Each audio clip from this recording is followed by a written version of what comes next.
While looking at games with a horror theme to continue this month's delve into N64 horror games, I decided to look for anything from Japan to cover in an episode of the N64 Japanese Eye. My initial memory couldn't name any titles that fit the bill, so I went to the archives to look a little bit further. I stumbled across a list from Japanese gaming mainstay Famitsu, who published a list they called The Heart of Horror in 2007. On that list was indeed just the game I was looking for but had long forgotten the name of. The game in question is Yakouchuu 2, which as the name suggests is a follow-up to the Super Famicom Yakouchuu, which was released in Japan during the mid-90s. The game was published by Athena on the N64 in 1999, and yet again sees us return to the seas in this unique and challenging title. The game's title loosely translates as Nautical Centillions 2 Murderer's Sea Route, and it sees you aboard an ill-fated voyage yet again. The game begins with quite a spectacular intro sequence, with some nice video footage of the ship Pandora mixed in with quick cuts to show other parts of the ship, and you quickly learn that there has been an explosion and the ship appears to be sinking. After evacuating and escaping onto an escape vessel, you for some reason return to the ship and begin your quest. Right off the bat I'm going to say this.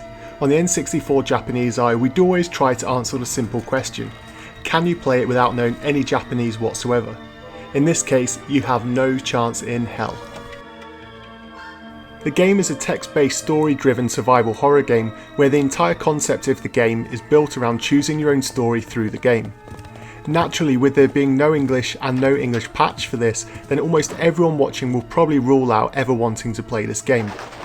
But I decided to venture on and attempt to see how far I could get in the game, and after my initial sadness I felt when I realised I would be missing what seemed to be a cool storyline, the game quickly gripped me, even though I had no clue what was happening for the most part. First of all, the graphics I found really interesting. They are a mix between real-world photographs which are quite decent resolution and some artwork which the studio clearly made internally.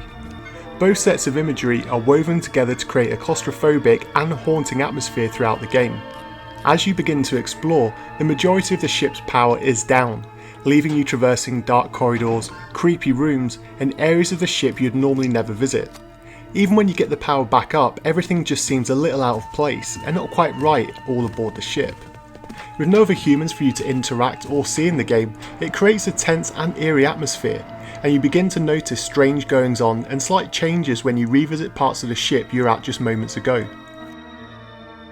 But it wasn't alone the graphics that did this.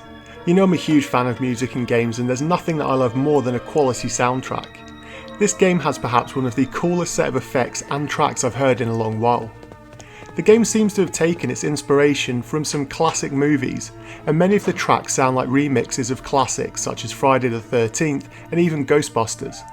It's just so unusual, and you don't quite know if there's something paranormal going on or if there's a killer about to come out of nowhere and kill you. It's enhanced even further when the subtle sound effects are woven into the scores. You'll hear footsteps, pipes rattling, rumblings all going on, and without being able to see directly what's going on, you're left with just your imagination to fill in the blanks. With the aim of the game being survival, naturally I couldn't complete the game, although I did manage to get about an hour or so into it, but I eventually succumbed to the sea and died.